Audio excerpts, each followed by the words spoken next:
नमस्कार, बहुत बहुत स्वागत और अभिनंदन आप सभी का द डिबेट में। मैं ब्रजेश मिश्रा हूं। बहनों भाइयों, इंसाफ अगर देना है तो मैं हमेशा ये बात कहता हूं कि इंसाफ होते हुए दिखना भी चाहिए। आखिर क्या कारण है और आखिर क्या वजह है कि आज 5 दिन बीतने के बाद भी सेंट्रल ब्यूरो ऑफ इन्वेस्टिगेशन यानी सीबीआई की जांच गुड़िया के मामले में शुरू नहीं हो सकी। उन कारणों को तलाशना होगा, उन अवरोधों को तलाशना होगा जिन अवरोधों के कारण बिटिया को इंसाफ मिलने पे देरी पर देरी हो रही है। देर से मिलने वाला न्याय भी अन्याय के समान होता है। यह बताया जाए कि 3 अक्टूबर को जब उत्तर प्रदेश की हुकूमत ने सीबीआई जांच के लिए प्रेस नोट जारी किए, सार्वजनिक बयान जारी किया, उसके बावजूद आज तक सीबीआई की एफआईआर क्यों दर्ज नहीं हुई? यह बेसिक सवाल है। 5 दिन बीत गए। आप लोगों को ध्यान होगा कि सुशांत सिंह राजपूत मामले में 24 घंटे के अंदर सारी फॉर्मेलिटीज पूरी कर ली गई थी और 48 घंटे के अंदर सीबीआई मुंबई लैंड कर चुकी थी। यहां अब तक एफआईआर भी दर्ज नहीं की गई है। डीओपीटी में जो हमारे सोर्सेज हैं वो बताते हैं कि उत्तर प्रदेश सरकार ने उनको अभी तक ऑफिशियल नोटिफिकेशन नहीं भेजा है। यूपी सरकार जब लिखित प्रोफार्मा पे भेजेगी तब डीओपीटी सीबीआई से सहमति पर लेगी कि वो केस टेकअप करना चाहते हैं अथवा नहीं। उसके बाद फाइनल एक नोटिफिकेशन डीओपीटी भारत सरकार का केंद्रीय कार्मिक मंत्रालय जारी करता है, जो सीबीआई की कंट्रोलिंग मिनिस्ट्री है। तब जाकर एक रेगुलर केस दर्ज होता है सीबीआई की एफआईआर। तो आखिर अगर उत्तर प्रदेश की सरकार ने इसका कोई नोटिफिकेशन इशू किया है तो वो नोटिफिकेशन किस डेट में इशू हुआ है यह सार्वजनिक होना चाहिए। क्या यह मामला डीओपीटी के स्तर पर रुका हुआ है या फिर सीबीआई ने इसे अपने यहां रोक रखा है? 5 दिन बीत जाने पर इतने हाई प्रोफाइल केस जिस पे पूरे देश भर की निगाह है, जिसने उत्तर प्रदेश पुलिस की साख को गंभीर चोट पहुंचाया है, उत्तर प्रदेश की सरकार पर गंभीर प्रश्न चिन्ह खड़े किए हैं, जिस मामले में सीबीआई जांच के आदेश होने की बात कही गई थी वो जांच गई कहां? सीबीआई की जांच ही गुड़िया को इंसाफ दिला सकती है। उसका कारण क्या है कि उत्तर प्रदेश पुलिस इसमें डे 1 से निष्पक्ष नहीं है। उत्तर प्रदेश की पुलिस पीड़ित पक्ष के साथ कम, आरोपियों के पक्ष पर ज्यादा खड़ी है और इसके 20 प्रमाण भरे पड़े हैं। बिना जांच के गैंगरेप नहीं हुआ घोषित कर दिया गया, एविडेंस खत्म कर दिए गए, लाश जला दी गई, 8 दिन लग गए गैंगरेप का एफआईआर लिखने में। तो मैं पूछना चाहता हूं कि जब उत्तर प्रदेश पुलिस ने इंसाफ नहीं दिया है, जांच सीबीआई को करनी है, एसआईटी क्यों कर रही है? और एसआईटी घूम फिर कर सिर्फ और सिर्फ पीड़ित के परिवार से ही पूछताछ कर रही है। जिनके जख्मों पर मरहम लगाना है बहनों भाइयों, उनके जख्मों को कुरेदा जा रहा है, उनके मुंह में अपनी बात डालकर कहलाने की कोशिश हो रही है। इस बात का प्रयास एसआईटी ने नहीं किया कि घटना की तह तक पहुंचे, पूरा खुलासा करे, सबूत के साथ लेकर आए। नहीं, सिर्फ और सिर्फ पीड़ित के परिवार से पूछताछ। अगर सुप्रीम कोर्ट इंटरवीन नहीं करता तो शायद पीड़ित परिवार को सुरक्षा भी मुहैया नहीं कराई जाती। उस पूरे गांव में सिर्फ 2 ही 3 घर दलित परिवार हैं। आप समझिए, मैं तो इस परिवार की क्षमता को लेकर सराहना करता हूं कि अन्याय के खिलाफ ये खड़े हैं, अन्याय के खिलाफ ये लड़ रहे हैं। अपनी बेटी को इंसाफ दिलाने के लिए इनको कोई खरीद नहीं पाया। इतने गरीब परिवार है कि 2 टाइम खाने का संकट है उनके पास, लेकिन कितना भी पैसा मुंह में भरा गया वो माने नहीं। बेटी के लिए इंसाफ उनकी पहले दिन से प्राथमिकता थी और आज भी प्राथमिकता है। हिंदुस्तान की पारिवारिक व्यवस्था के ऐसे परिवार को प्रणाम किया जाना चाहिए जो आज भी अपनी बेटी के इंसाफ के लिए लड़ रहे हैं, जिन्होंने लाश का सौदा नहीं किया।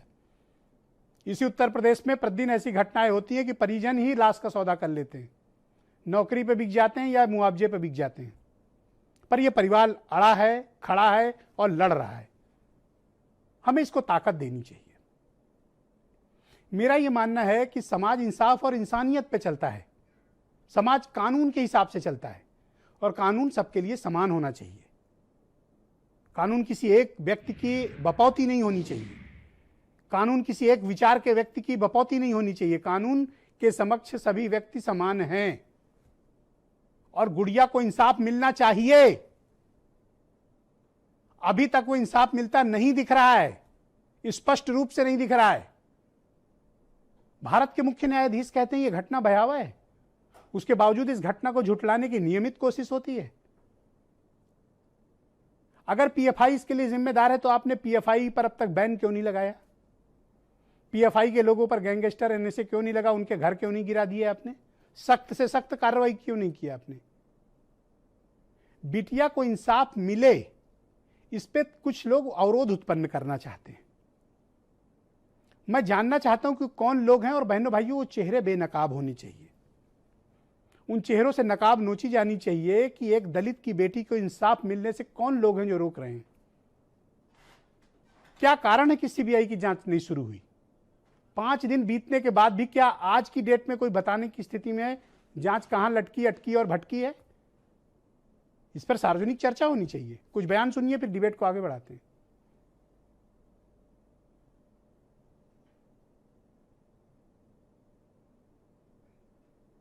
उनका घर देखा है, कितनी तरह तरह की बातें सरकार के लोग, सरकार के गुर्गे दलाल बना रहे हैं, कह रहे अरे साहब उनको तो बहुत मोटा पैसा मिला। अरे ये तो अंतरराष्ट्रीय साजिश है। उनके घर को आप जाके देखो, मैं तो आपको भी कहूंगा आप भी जरूर जाके देखना। बेहद गरीब परिवार है, उनके पास खोने को ना कुछ है ना कुछ पाने को है। जो कुछ उनकी थी चीज जिससे वो प्यार करते थे उसे छीन ली गई। और ये कौन से संस्कार होते हैं कि रात के अंधेरे में बिना पिताजी के, बिना माता जी के, बिना भाइयों के आप चिता को आग लगा दोगे, कहोगे ये तो हमारी मजबूरी थी। एक बेटी हमारी बेटी है, कोई आपकी भी बेटी हो सकती है, उस पर राजनीति नहीं करनी चाहिए। उसको सही दिशा में उनका जो भी उनकी मदद हो सके मदद करनी चाहिए। और उसका जिन्होंने ये काम किया है वो सरकार से बच नहीं पाएंगे। ये माननीय यहाँ पर उत्तर प्रदेश में माननीय योगी जी की सरकार है। मैं ये कहना चाहता हूँ गलत आदमी को बख्शा नहीं जाता और उसको सजा कड़ी से कड़ी सजा में उसको मिले। हर अपराध पर ये एक पेटेंट डायलॉग है, किसी को बख्शा नहीं जाएगा। तो यानी आप किसी को बख्शना चाहते हैं, बख्शने का आपका इतिहास रहा है। इसका मतलब एक स्टैंडर्ड डायलॉग है जो आपको हर घटना के बाद, हर घोटाले के बाद, हर अपराध के बाद किसी को बख्शा नहीं जाएगा, कठोरतम दंड दिया जाएगा। पहली बात तो दंड देने का अधिकार तुम्हें नहीं है, दंड न्यायालय देगा। अपना काम अगर ठीक से कर लो, सही से सही प्रोफार्मा में डीओपीटी के पास अगर पत्र भेज दो, एफआईआर दर्ज हो जाएगी, सीबीआई अपना काम शुरू कर देगी। प्रेस नोट भेज देने से सीबीआई एफआईआर नहीं करती है, उसके लिए एक प्रोफार्मा होता है जो उत्तर प्रदेश सरकार का गृह विभाग भेजता है। वो कहाँ है?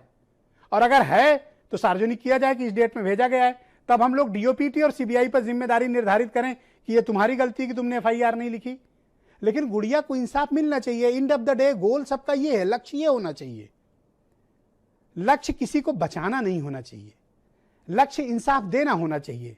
लक्ष्य ना इंसाफी के साथ खड़े होने का नहीं है, लक्ष्य इंसाफ के साथ खड़े होने का है, लक्ष्य इंसानियत के साथ खड़े होने का है, लक्ष्य समाज के साथ खड़े होने का है, लक्ष्य अंत्योदय का होना चाहिए कि समाज के अंतिम पायदान पर खड़े व्यक्ति को इंसाफ मिलता दिखे।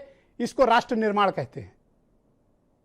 भारत माता का गौरव तब बढ़ेगा जब अंतिम पायदान पर, अंत्योदय पर खड़ा हुआ व्यक्ति को इंसाफ आप प्रदान करें।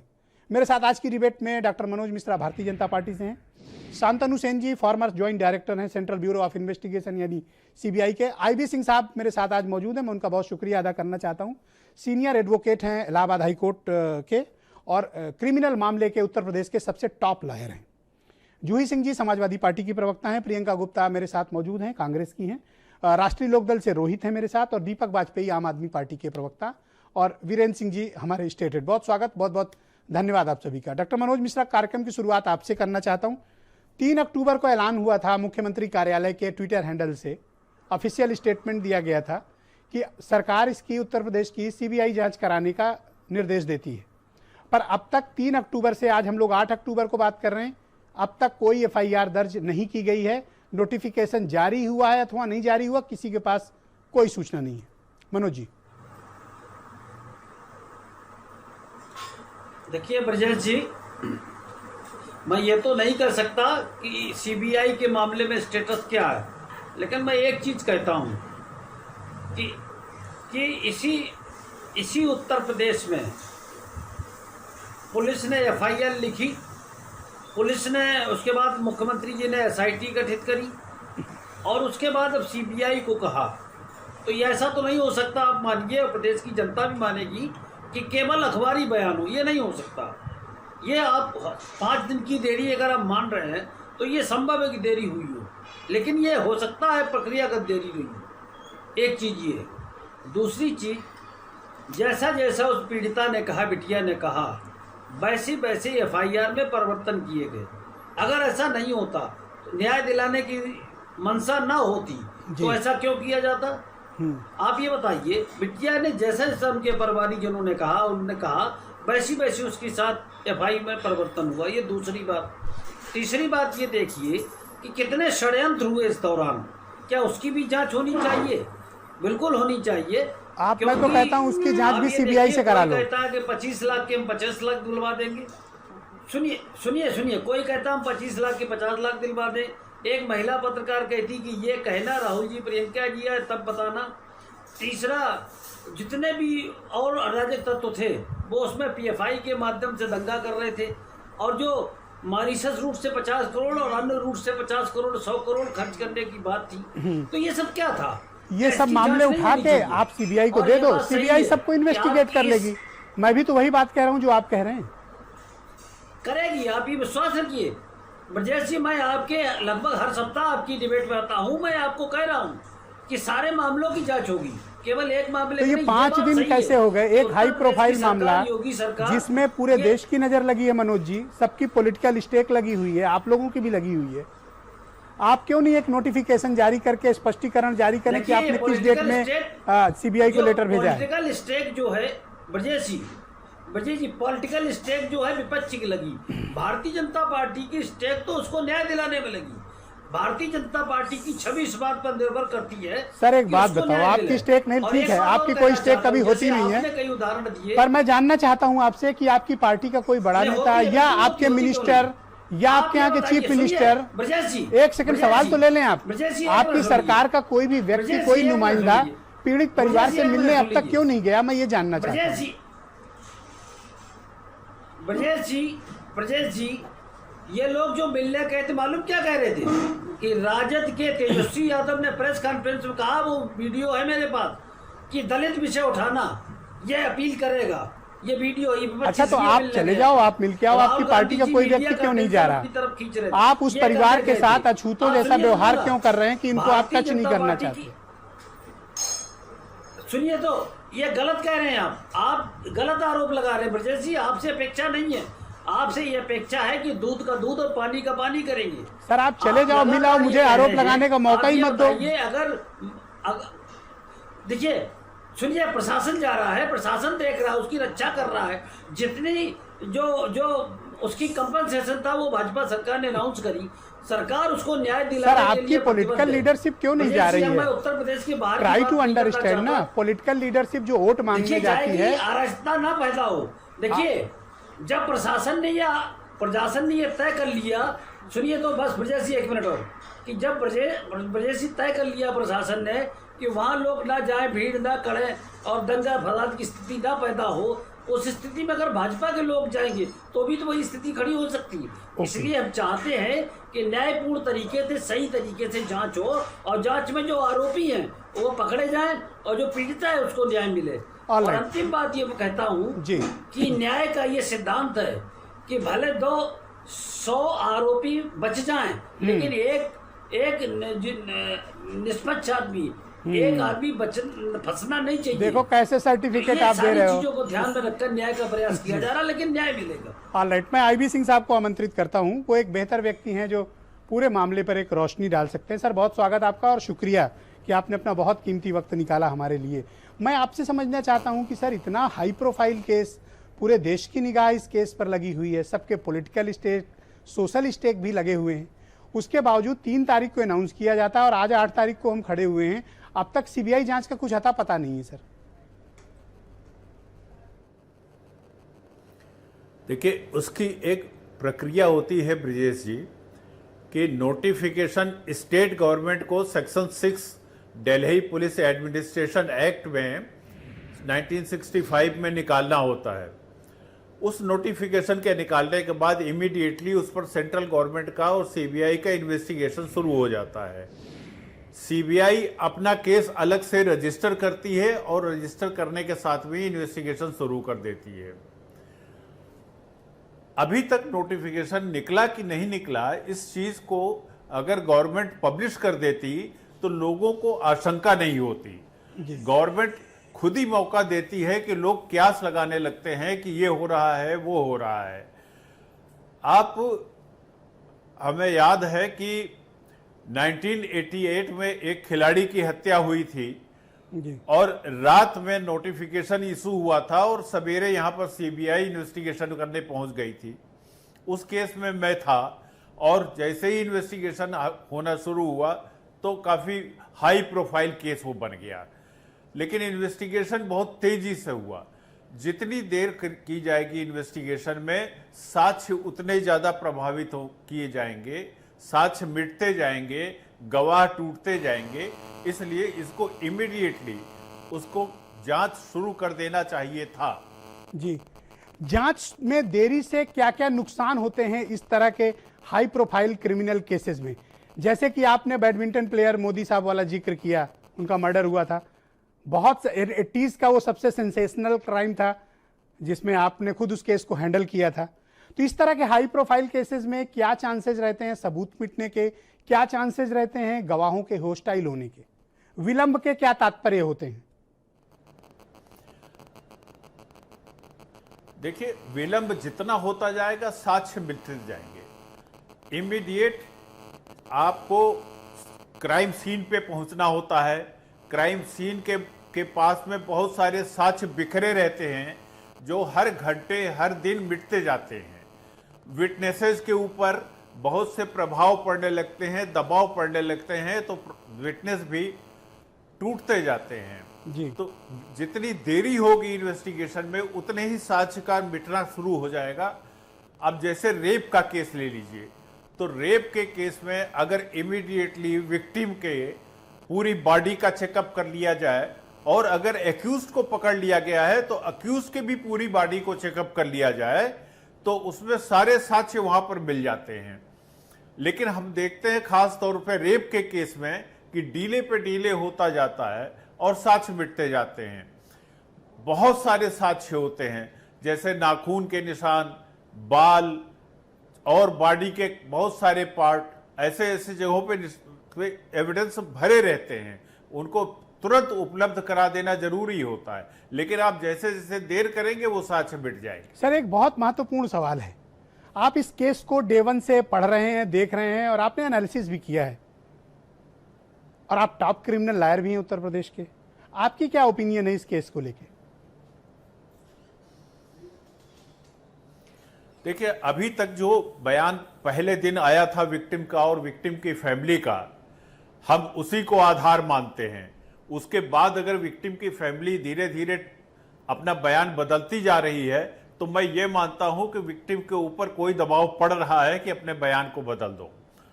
और ये बड़ा दुर्भाग्यपूर्ण होता है क्रिमिनल केसेस में, पर्टिकुलरली जहां पर गरीब होते हैं। उन गरीब को ये लगता है कि शायद हम ये लड़ाई लड़ नहीं पाएंगे, इसलिए वो मजबूत लोगों के सामने सरेंडर कर देते हैं।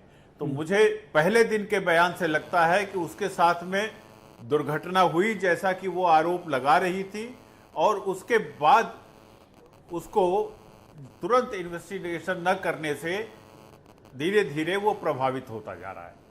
जी, एक अंतिम सवाल है इस प्रथम चरण का, फिर दूसरे चरण में आपसे इंटरेक्ट करेंगे। जितने सबूत और गवाह इस वक्त तक सार्वजनिक हो चुके हैं, पब्लिक डोमेन में आ चुके हैं, आपने तो हजारों केसेस इस तरह के हैंडल किए हैं, क्या ये पर्याप्त साक्ष्य, सबूत और गवाह हैं कि आप इसमें सजा करा ले जाएंगे? देखिए, ये सबूत जो है प्राइमा फेसी तो काफी चार्जशीट फाइल करने के लिए पर्याप्त है कि न्यायालय में कोर्ट चले, न्यायालय में मुकदमा चले। ब्रजेश जी, बड़ा दुर्भाग्यपूर्ण है, आज स्टेट गवर्नमेंट के ऊपर सवाल उठ रहा है कि आपने इन्वेस्टिगेशन प्रॉपर नहीं किया और आपका केस सीबीआई को हैंड ओवर करना पड़ा। सुप्रीम कोर्ट 2006 से कह रही है कि पूरे इंडिया के सारे स्टेट को कह रही है कि साहब लॉ एंड ऑर्डर के लिए पुलिस आप अलग करो और इन्वेस्टिगेशन के लिए पुलिस अलग करो जी। अब होता क्या है कि जिस पुलिस वाले की ड्यूटी चौराहे पे होती है उसकी ड्यूटी सुरक्षा में भी होती है, उसी की ड्यूटी इन्वेस्टिगेशन में भी होती है। तो इसलिए इन्वेस्टिगेशन पे चाहे वो साफ सुथरी इन्वेस्टिगेशन करना चाहे भी तो उस पे लोग उंगलियां उठाने लगते हैं। तो ये पूरे सिस्टम को बदलने की जरूरत है। अब अगर ऐसा होता तो शायद स्टेट गवर्नमेंट के ऊपर लांछन नहीं लगता कि आप केस को दबा रहे हैं जी। और दूसरी बात है कि इन्वेस्टिगेटिंग एजेंसी को इंडिपेंडेंट होना चाहिए। आज सीबीआई के लिए जब जांच की मांग होती है तो इसीलिए होती है कि लोग ये मान के चलते हैं कि सीबीआई एक इंडिपेंडेंट इन्वेस्टिगेटिंग एजेंसी है। तो स्टेट को खुद भी एक independent investigating agency separate cadre बनाना चाहिए जिसमें लोगों को न्याय मिल सके। बहुत अच्छा। एक बात और कहना चाहता हूं, ये हमारे यहां जो अभी भी ब्रिटिश पीरियड का इन्वेस्टिगेशन का सिस्टम चल रहा है उसके वजह से क्राइम हमारे यहां और भी बढ़ते जा रहे हैं। कि वही पुराना कि दरोगा जी ने 161 का बयान लिखा हो, चार्जशीट फाइल कर दी और ये कर दिया। साइंटिफिक इन्वेस्टिगेशन के लिए हर जिले और हर तहसील में हमारे यहाँ लेबोरेटरी क्यों नहीं स्थापित किए जाते हैं कि जैसे ही क्राइम हुआ फोटोग्राफी हो, सलाइवा लिया जाए, सीमेंट कलेक्ट किया जाए, हेयर कलेक्ट किया जाए। तो ये सब चीजें क्यों नहीं हो रहा है? अगर वाकई में हमारी भाजपा की सरकार बहुत अच्छी है तो मैं उनसे निवेदन करता हूं कि कम से कम हर तहसील लेवल पे आप साइंटिफिक इन्वेस्टिगेशन लेबोरेटरी एस्टेब्लिश करो। बहुत ही अच्छा आइडिया दिया सर आपने। तुरंत फोटो हो, बहुत अच्छा आइडिया दिया तुरंत सर उसके आपने। बाद जी मैं शांतनु सेन जी को आमंत्रित करना चाहता हूं। कहते हैं कि हम बहुत जी। फॉर्मर ज्वाइंट डायरेक्टर हैं सीबीआई के। शांतनु साहब बहुत स्वागत आपका। आज सर 5 दिन हो गए और अब तक ना तो सीबीआई की कोई जांच का पता है, ना अब तक सीबीआई पहुंची है, ना एफआईआर कोई हुई है। देश का ये सबसे हाई प्रोफाइल केस है इस वक्त का। कारण जान सकता हूं क्यों सर?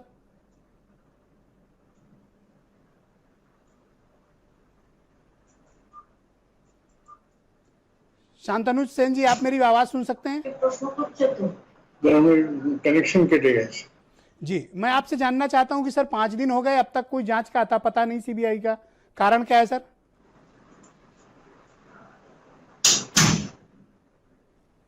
ओके, शायद मेरा संपर्क उनसे हो नहीं पा रहा। मैं कोशिश करूंगा कि उनसे संपर्क स्थापित होते ही उन तक पहुंचूं। जूही सिंह जी, आईबी सिंह साहब से बड़ा वकील तो क्रिमिनल केसेस में उत्तर प्रदेश में कोई नहीं है। अब मैंने इनकी भी गवाही करा दी, इनकी बात भी सुना दी। अब तक जांच का भी कोई अता पता नहीं, कहां लटकी, कहां भटकी, कहां अटकी है। सवाल तो उठेंगे ना सरकार की मंशा पे।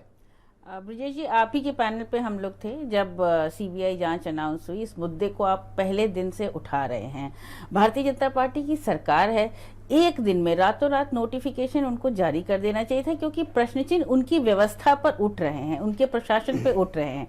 अभी मिश्रा जी भी बता रहे थे कि जनप्रतिनिधि भी वहां प्रशासन की अनुमति से ही जाएंगे। धारा 144 का उल्लंघन हो रहा है, जिसका मन आए उसके ऊपर वो अप्लाई किया जा रहा है।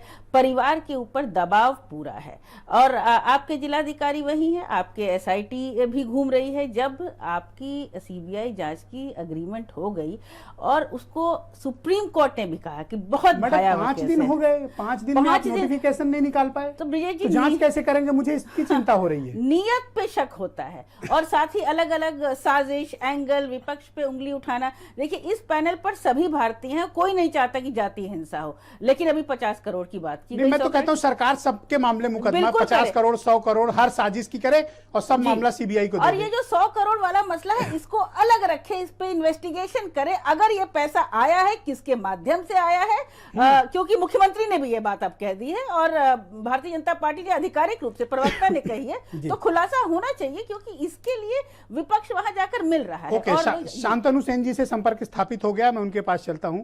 सर बहुत स्वागत आपका, शुक्रिया। मैं आपसे जानना चाहता हूं सर, 5 दिन हो गए अब तक सीबीआई की जांच का कुछ अता पता नहीं है सर, और आप 2 दिन पहले आशंका व्यक्त कर रहे थे कि जब स्टेट सहयोग नहीं करेगा तो हम जांच कैसे करेंगे। वही निराशा अब भी है। सीबीआई के नाम से केस को देरी से सीबीआई को देना ये तो बहुत ही दुखद बात है, क्योंकि आप जानते हैं ऐसे मर्डर केसेस में, ऐसे रेप केसेस में जितनी जल्दी सीन ऑफ क्राइम की इंस्पेक्शन की जाए, जैसे क्रिमिनल लॉयर साहब ने अभी बताया, उतना ही सीबीआई के लिए और इन्वेस्टिगेशन एजेंसी के लिए उचित होता है।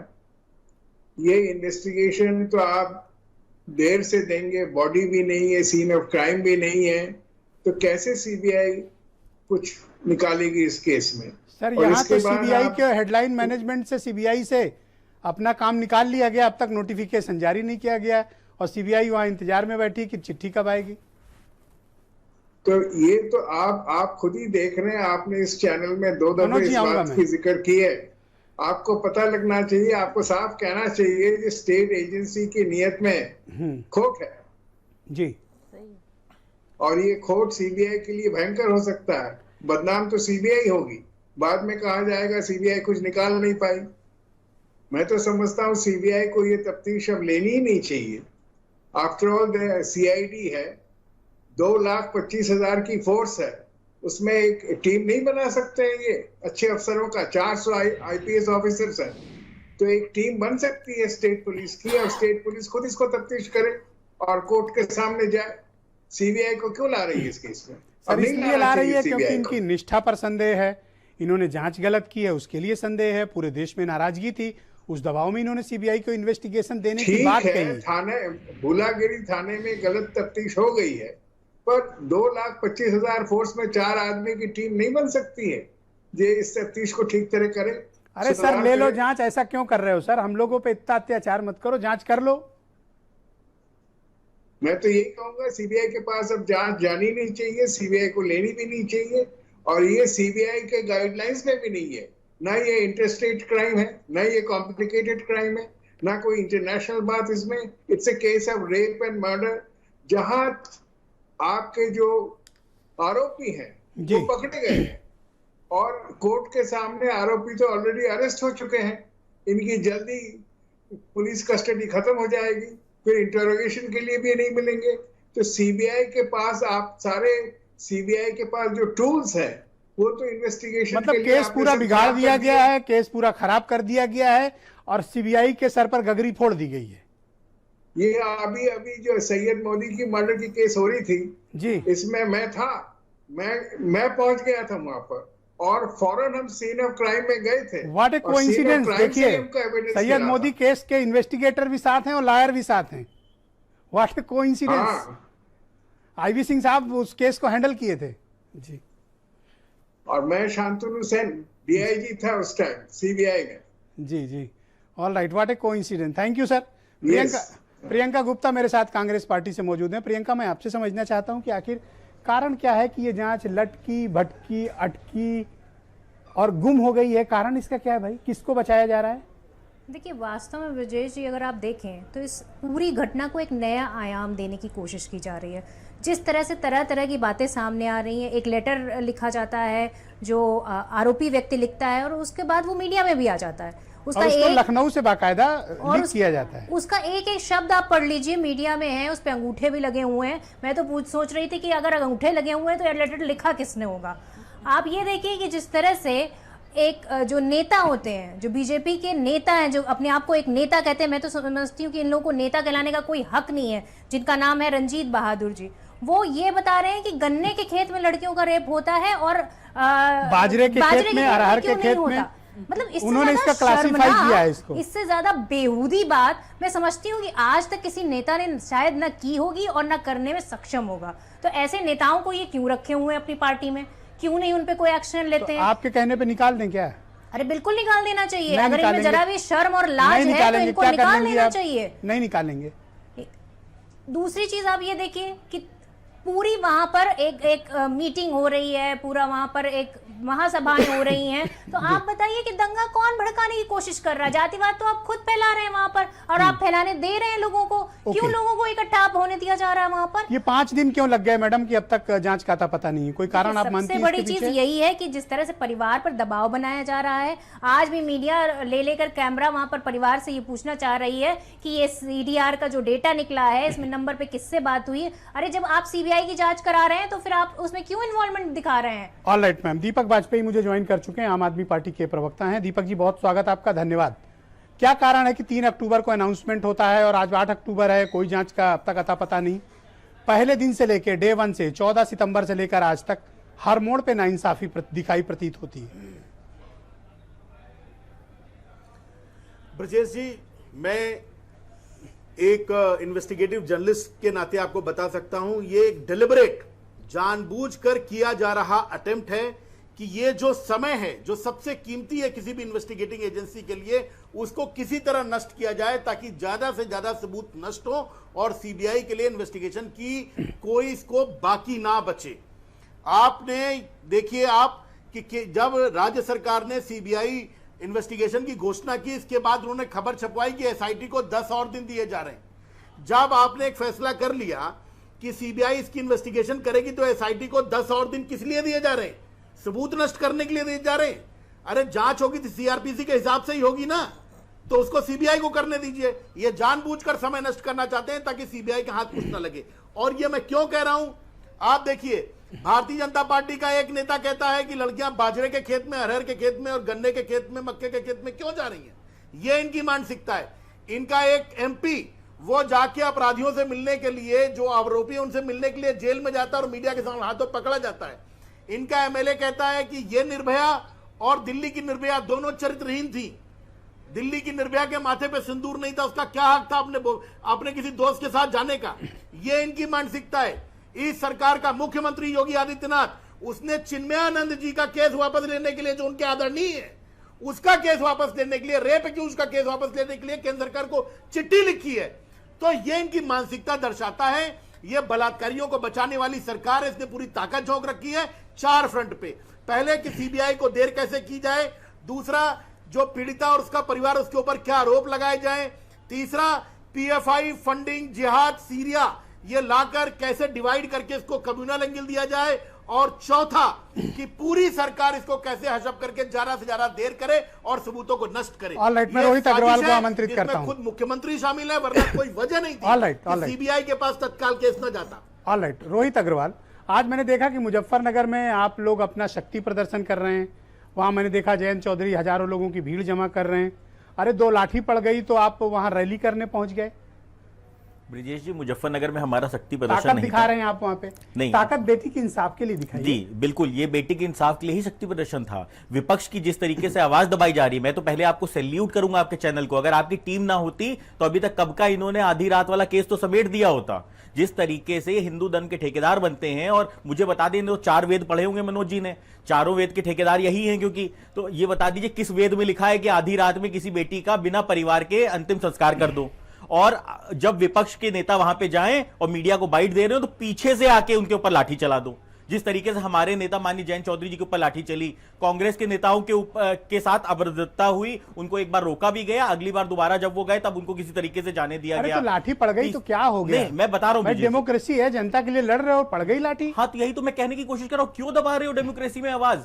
अभिव्यक्ति की आजादी है, हमें डेमोक्रेसी में विपक्ष की आवाज दबाने की क्यों कोशिश की जा रही है? समाजवादी पार्टी का जब अगर आप पे लाठी चल गई तो आप ताकत दिखाओगे? हमने ताकत नहीं दिखाई, ये हमारे अपने थे जो हमारे समर्थन में आए थे, उस बेटी के समर्थन में आए थे, जो दलित बेटी के साथ भारतीय जनता पार्टी अन्याय करना चाहती है। जिस तरीके से भारतीय जनता पार्टी आरोपियों के साथ खड़ी है। पूछा कि 5 दिन क्यों लग गए, अब तक एफआईआर का कुछ अता पता नहीं? बिल्कुल ब्रिजेश जी, हर सवाल पूछा है, और 12 तारीख को दोबारा मुजफ्फरनगर में लोकतंत्र बचाने के लिए जिस तरीके से विपक्ष की आवाज दबाई जा रही है, जिस तरीके से विपक्ष के नेताओं को रोका जा रहा है, मीडिया को रोका जा रहा है, मैं तो आपको सैल्यूट करूंगा आपकी टीम को, कि आपकी टीम अगर वहां पे ना होती तो शायद अभी तक तो भारतीय जनता पार्टी समेट चुकी होती उस परिवार को। आपकी टीम ने अगर उस डीएम का खुलासा ना किया होता जो उस पीड़ित परिवार को धमका रहा था, जिस तरीके से आपके पत्रकारों ने वहां पे पत्रकारिता की है, मैं सैल्यूट करूंगा आपकी टीम को। अब मनोज जी कुछ मेंशन करना चाहते हैं, मैं उनको समय देता हूं, वो अपनी बात रखना चाहते हैं। Yes Manoj ji, go ahead. Biren जी को जोड़ा जाए जी।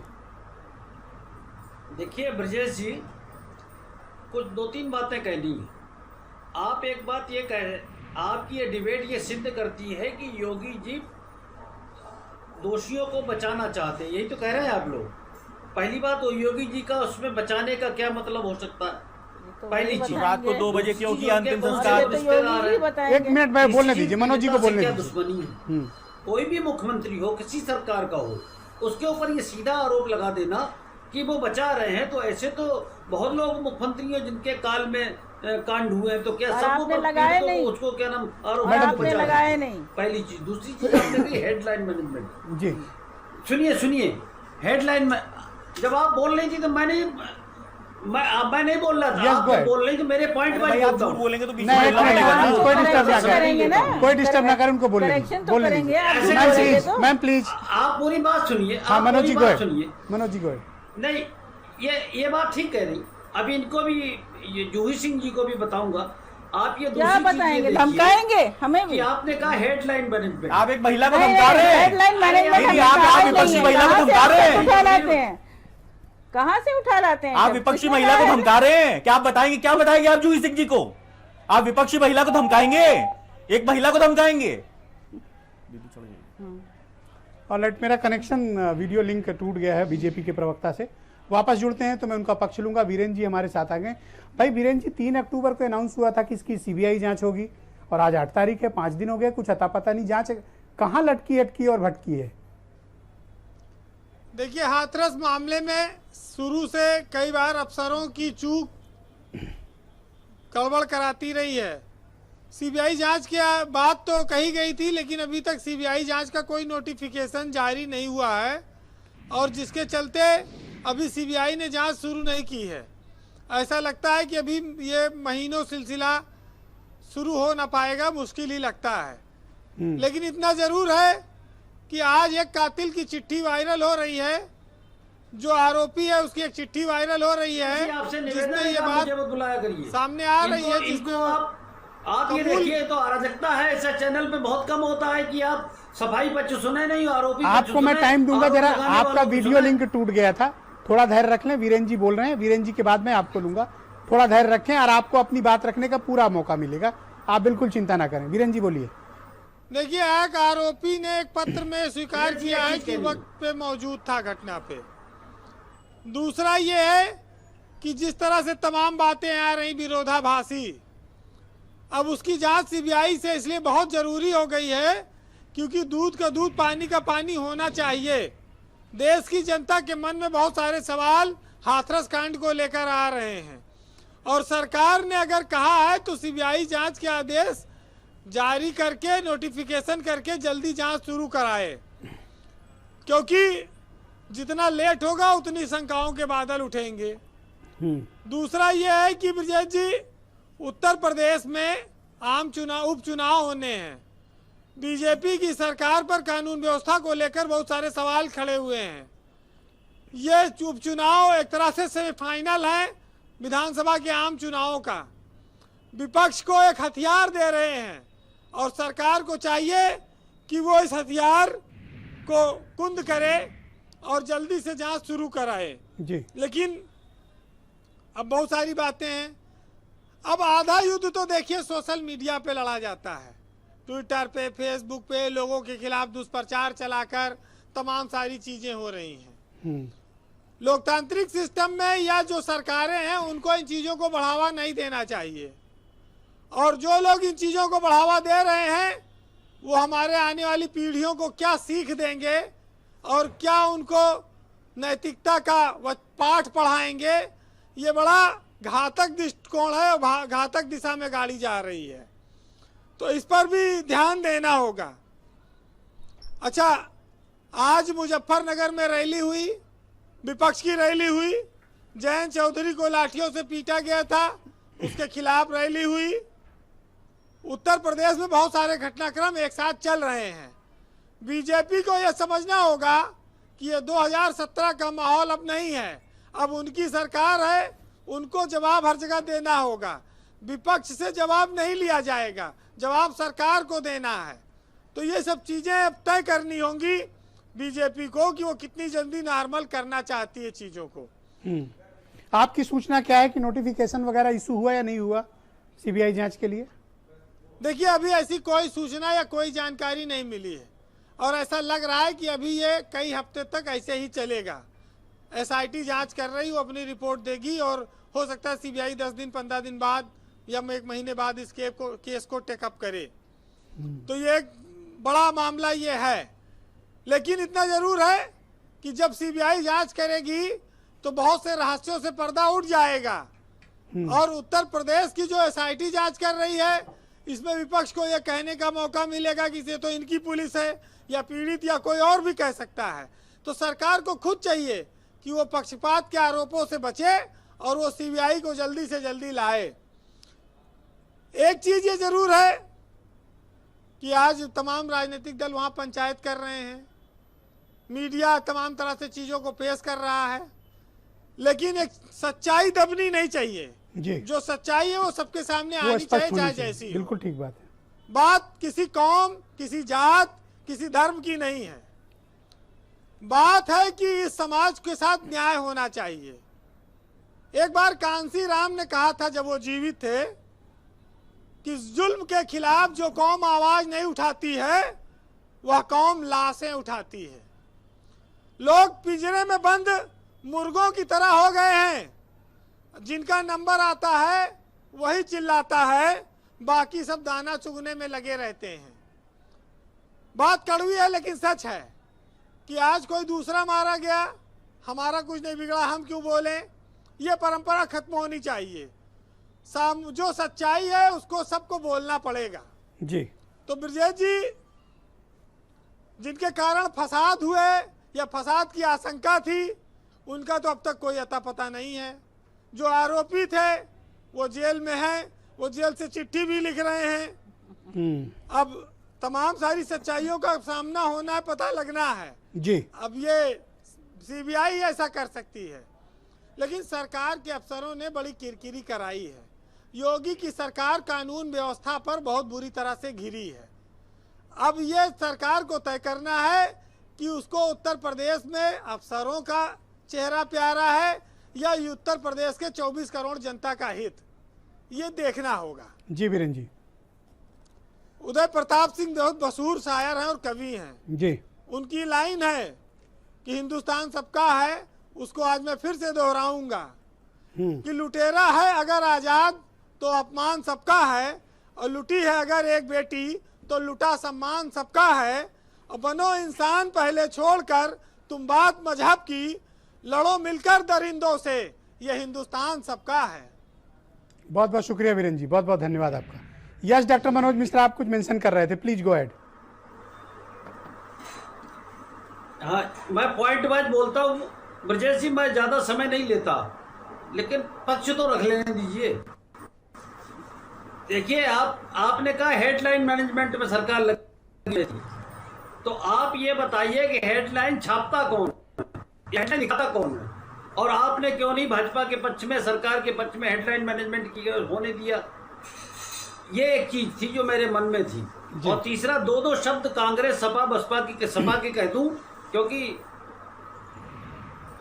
अभी मैडम बोल रही थी, तो इन्हीं के राष्ट्र जो सबसे बड़े नेता श्रीमान मुलायम सिंह जी, उन्होंने कहा था लड़के हैं, लड़कों से गलती हो जाती। उस दिन जूही सिंह जी महिलाओं के सम्मान के लिए सपा छोड़ देती, बाहर आ जाती। तो मैं इस स्टेटमेंट को बर्दाश्त नहीं कर सकती। हम पार्टी में रहकर अपनी बात कह सकते हैं, आपकी तरह कोई बंधुआ थोड़े ही हैं।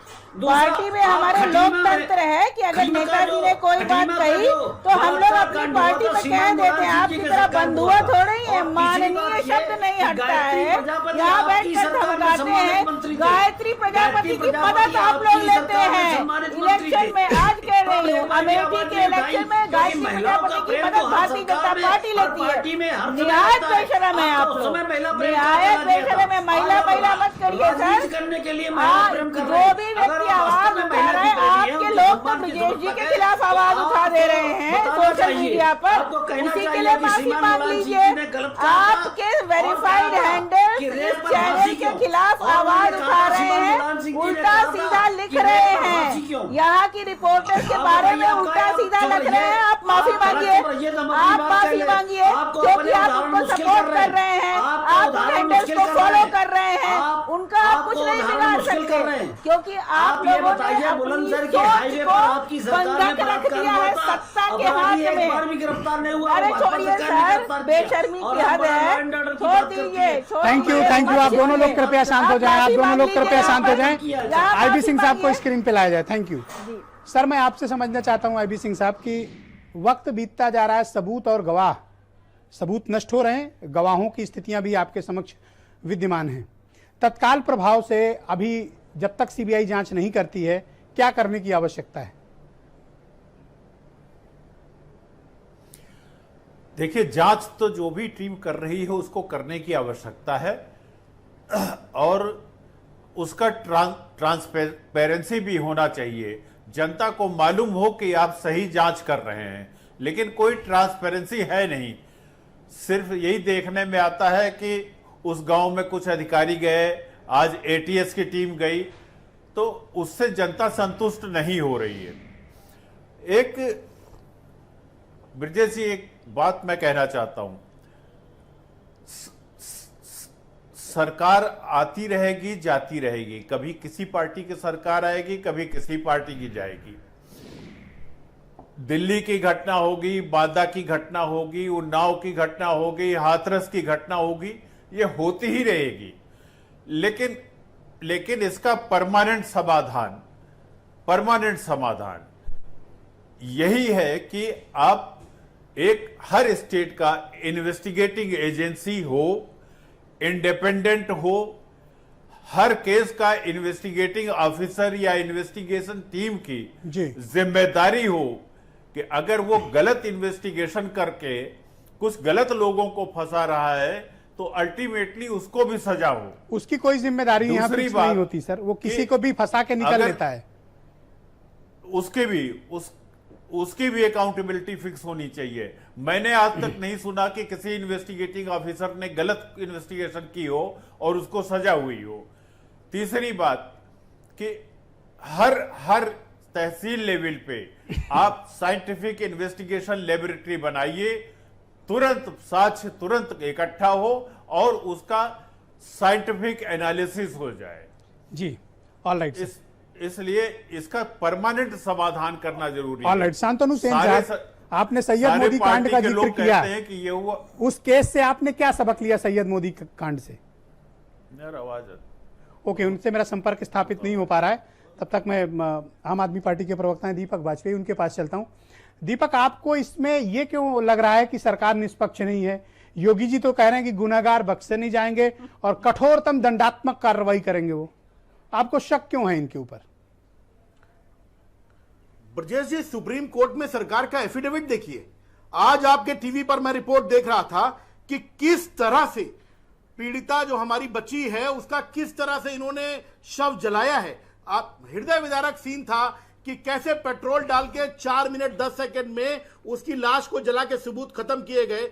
मतलब अनुच्छेद 21 संविधान का कहता है कि जीवन का अधिकार में एक सम्मानजनक गरिमापूर्ण अंत्येष्टि का अधिकार शामिल है, वो इस सरकार ने दिया नहीं। और एफिडेविट जो दिया है सुप्रीम कोर्ट में उसमें कहा है कि परिवार की सहमति से हमने हिंसा को रोकने के लिए अंतिम संस्कार किया। पहला झूठ। दूसरा, आप सुप्रीम कोर्ट का एफिडेविट पढ़ेंगे तो आपको पता लगेगा पूरे एफिडेविट में सरकारें नकारने की कोशिश कर रही कि कोई बलात्कार नहीं हुआ। तीसरी बात, आपके चैनल पे आज खबर चल रही थी कि कानपुर में गैंग रेप की एक पीड़िता सुबह से लेकर शाम तक रात तक बैठी रही, थाने में मुकदमा दर्ज नहीं हुआ।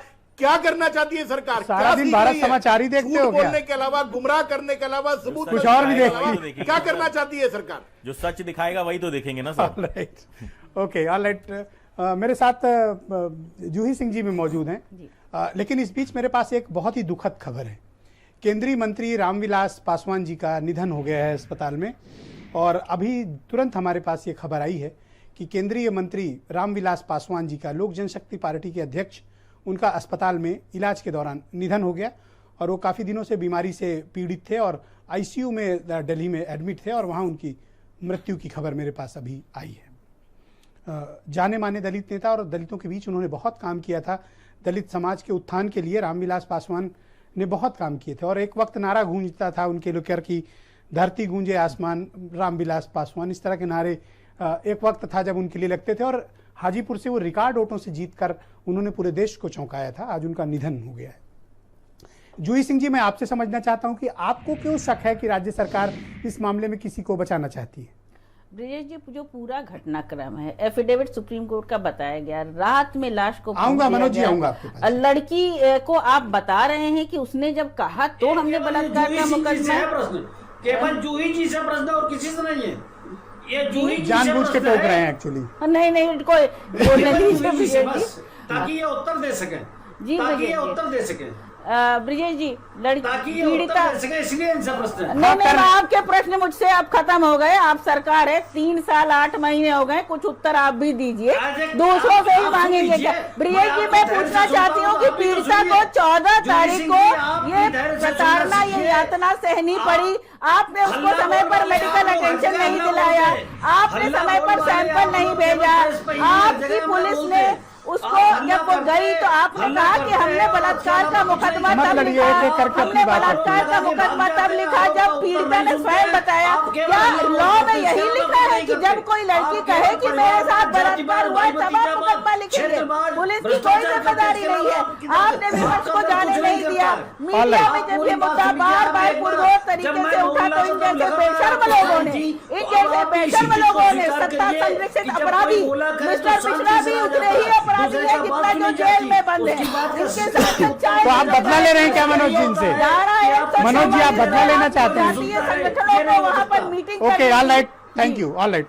मैं आपसे बदला लेना चाहते ऑल राइट, हैं, हम इसलिए बदला लेना चाहते हैं ब्रजेश बदला जी। लेने के लिए कह रहा है भाई। Thank you. अरे बदला मत लीजिए, अरे कोई लड़ाई थोड़ी चल रही है, बदला लीजिए। अरे मत बदला लीजिए, किस बात का बदला? Okay, all right. Shantanu Sen साहब मेरे साथ जुड़ चुके हैं sir. All right, thank you all. की आवाज बंद कीजिए। ओके, शांतनु सेन साहब के पास चला जाए। शांतनु सेन साहब, सैयद मोदी कांड के आपने इन्वेस्टिगेशन किया, लकीली आईवी सिंह साहब भी साथ में हैं, उस इकलौते केस से आपने सबक क्या लिया सर? सबक यही था, स्टेट पुलिस की अगर सहूलियत नहीं मिलती हमको तो हमारा गाड़ी जो गाड़ी था जिसमें क्राइम हुआ था वही नहीं मिलता हमें। यहाँ पर तालमेल स्टेट पुलिस के साथ सीबीआई की हमेशा होती रही है। सीबीआई में 3 डिवीजन है, एक एंटी करप्शन डिवीजन, एक इकोनॉमिक डिवीजन, एक special crime division. Special crime division में सीबीआई और स्टेट पुलिस की तालमेल हमेशा रहती है। और मैं तो last years of my service in CBI सिर्फ स्पेशल क्राइम डिवीजन में ही रहा। बॉम्बे ब्लास्ट, जनरल वैद्या मर्डर और पंजाब के केसेस मैंने ये स्पेशल क्राइम विंग जो है, इसको हाई प्रोफाइल केसेस दिए जाते हैं, सेंसिटिव केसेस इसको दिए जाते हैं। पुलिस हमें आने से थोड़ा उनको ये प्रोफेशनल राइवलरी जरूर होती है, क्योंकि वो इन्वेस्टिगेट कर रहे हैं क्यों सीबीआई बाहर से आया है। पर जब हम लोग साथ काम करते थे पूरी तालमेल रहती थी। यहाँ मुझे संदेह है कि स्टेट पुलिस सीबीआई के साथ, सीबीआई वाले खुद कह रहे हैं कि स्टेट हमें कोऑपरेट करेगा या नहीं, हमें तो इस पे भी डाउट है। निराशा है कि कहाँ हम पहुंच गए, जहाँ पर 2,25,000 की जो एक फोर्स है जिसकी सीआईडी है, वो सर आप पिछले 3 दिनों से यही व्यंग उत्तर प्रदेश की पुलिस और यहाँ के आईपीएस अफसरों पे कर रहे हैं आप। और सीबीआई के पास जाए और सीबीआई के साथ क्या वो सहूलियत करेगी, क्या वो सीबीआई के साथ तालमेल करेगी, मुझे तो बड़ा शक है। प्रियंका गुप्ता में क्या होगा?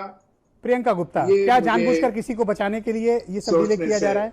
क्या कहूँ, क्या बताऊं? वास्तव में आप देखिए जिस तरह से पूरे केस को आप देखिए, जिस तरह ये पीएफआई का नाम ले रहे हैं और बोल रहे हैं कि मतलब करोड़ों रुपया आ चुका है, बट तो क्या अकाउंट डिटेल नहीं है आपके पास? और आपने तो नोटबंदी की हुई थी, नोटबंदी के बाद आपने कहा था कि आतंकवाद, ये टेरर फंडिंग, इस तरह की चीजें आप रोक रहे हैं, तो इसका मतलब कि आप वहाँ पे भी फेल है पूरी तरीके से। कांग्रेस के नेता वहाँ जाकर जातीय हिंसा फैलाना चाहते हैं, ऐसे आरोप सरकार लगा रही है। देखिए, एक पीड़िता के आंसू पोंछना, उसके परिवार से मिलना अगर जातीय हिंसा है तो फिर आप मान सकते हैं इस बात को, लेकिन मैं समझती हूँ कि वहां पर गया हुआ हर व्यक्ति, चाहे वो कोई न्यूज चैनल की एंकर हो, चाहे वो किसी पार्टी का नेता हो, हर इंसान का एक ही मकसद था कि उस पीड़िता को, उस परिवार को न्याय मिले, जिसमें आप पूरी तरह से देरी कर रहे हैं। आरोप क्यों लग रहे हैं कि आप सब लोग जाकर वहां जातीय हिंसा फैलाना चाहते हैं, आप लोग दंगा फैलाना चाहते हैं वहां जाकर? देखिए, जिस तरीके से मैंने आपको बताया, आधी रात को इन्होंने पीड़िता को जलाया। दूसरी चीज, अब पीड़ित परिवार का ही नार्को टेस्ट कराएंगे, जबकि न्यायालय का क्लियर गाइडलाइंस हैं कि आप इवन अगर कोई दोषी भी है तो बिना उसकी इच्छा के आप नार्को टेस्ट नहीं करा सकते। ये कहते हैं पीड़ित परिवार का नार्को टेस्ट कराएंगे। अब इनकी मंशा पे शक नहीं होगा तो क्या होगा? मीडिया को रोका गया, विपक्ष की आवाज दबाने की कोशिश की गई, विपक्ष के नेताओं पे लाठी चलाई गई, समाजवादी पार्टी का जो प्रतिनिधिमंडल गया था उसके ऊपर पत्थर चलाया गया, आम आदमी पार्टी के संजय सिंह गए थे उनके ऊपर इंक फेंकी गई, इनके प्रियंका गांधी और राहुल गांधी गए थे उनके ऊपर हमला किया गया। तो ये जो घटनाक्रम है एक के बाद एक विपक्ष की आवाज दबाने की कोशिश की गई, तो क्या आपको लगता है कि ये जानबूझकर लटकाया, अटकाया, भटकाया जा रहा है? बिल्कुल बिल्कुल। और ये जुमलेबाजी थी बिल्कुल सीबीआई इंक्वायरी, क्योंकि अभी हम लोगों ने 1 घंटे की डिबेट पे ये निष्कर्ष पे आए हैं, मतलब सीबीआई इन्वेस्टिगेशन का अनाउंसमेंट आपके हिसाब से जुमलेबाजी? अरे बिल्कुल बिल्कुल, खाली जनता को गुमराह करने के लिए इन्होंने बस एक जुमला दे दिया All right. सीबीआई इन्वेस्टिगेशन करेंगे ताकि अपना पलड़ा झाड़ लें। डॉक्टर मनोज मिश्रा जी, आप जूही सिंह से बदला क्यों लेना चाहते हैं? ये पूरे ही विपक्ष से बदला लेना चाहते हैं। एक इनकी प्रवृत्ति महिलाओं का सम्मान तो आता ही है, नहीं है, महिलाओं का सम्मान इनको आता ही नहीं है। ये क्या उत्तर देंगे? ये इनकी प्रवृत्ति है कि अगर किसी के महिलाओं आवाज का न सम्मान बन इनको आता सके नहीं तो बदला ले, है और विपक्ष से बदला लेना गर्दन दबा है, दो, विपक्ष की आवाज दबानी है, मीडिया की आवाज दबानी है, महिलाओं का सम्मान आता ही नहीं। लोकतंत्र में विश्वास नहीं करते हैं, ये लोकतंत्र में विश्वास नहीं करते हैं, ये विश्वास करते हैं गुंडागर्दी, अराजकता, ये संस्कार है, ये संगठित अपराध की आवाज डाउन को की जाए, दीपक बढ़ावा वाजपेयी देते को हैं। जोड़ा जाए। दीपक वाजपेयी, आप कुछ पॉइंट मेंशन करना चाहते थे? Yes please go ahead. जी, मैं कह रहा हूं, देखिए जूही सिंह जी से क्या बदला लेंगे मनोज जी तो बहुत शरीफ आदमी, जानता हूं मैं इनको, बहुत भद्र पुरुष हैं, पर हाँ इनके मुख्यमंत्री और इनकी सरकार जरूर दलितों से बदला ले रही है, ब्राह्मणों से बदला ले रही है, महिलाओं से बदला ले रही है, दबे कुचलों से बदला ले रही है, माइनॉरिटी से बदला ले रही है। बदले की सरकार है, बदले की भावना से मुख्यमंत्री जल रहे हैं। उनका जो शाश्वत शत्रुता चली है ब्राह्मणों से गोरखपुर में, अरे कैसी बातें आप बाहर कर रहे नहीं हैं? निकल पा रहे हैं, अपने मन कैसी से बाहर बातें नहीं आ कर पा रहे रहे हैं? तो ये बदले की सरकार चला रहे हैं, यही दुर्भाग्य है। उनको ये सोच ही नहीं पा रहे कि 24 करोड़ लोगों के मुख्यमंत्री हैं। ओके मनोज जी, इनको सबसे कुछ जवाब पहले देना उनको चाहेंगे दिल या बात इनके करना आरोपों पड़ेगा। को स्वीकारते हैं आप? देखिए, मैं केवल एक बात कहना चाहता हूं दीपक जी, इस तरह के आरोप केवल आप पार्टी इसलिए लगा रही है कि संजय सिंह का एक फैन क्लब है, उस फैन क्लब में आप वीडियो देखिए कि केवल जातिवादी वीडियो और केवल संजय सिंह को प्रमोट करने वाले वीडियो दिखेंगे। इसके तो अलावा उनके कोई फैन क्लब में उनको ही प्रमोशन मिलेगा, आप पार्टी जूही सिंह को थोड़ी। अगर ऐसा कुछ हो रहा है तो कार्रवाई करो। बहुत बहुत शुक्रिया, धन्यवाद आप सभी का, बहुत बहुत धन्यवाद, बहुत बहुत शुक्रिया, बहुत बहुत शुक्रिया। बहनों भाइयों, गुड़िया को इंसाफ मिलना चाहिए, इंसानियत का तकाजा है, एक सभ्य समाज का तकाजा है, और कानून संविधान का भी तकाजा है कि किसी भी प्रकार का अन्याय किसी गरीब के साथ नहीं होना चाहिए, क्योंकि कानून की नज़र में सब कोई बराबर है। गुड़िया के लिए इंसाफ की ये जंग लगातार तब तक जारी रहेगी जब तक आरोपियों को फांसी नहीं हो जाएगी। बहुत बहुत शुक्रिया, धन्यवाद, नमस्कार।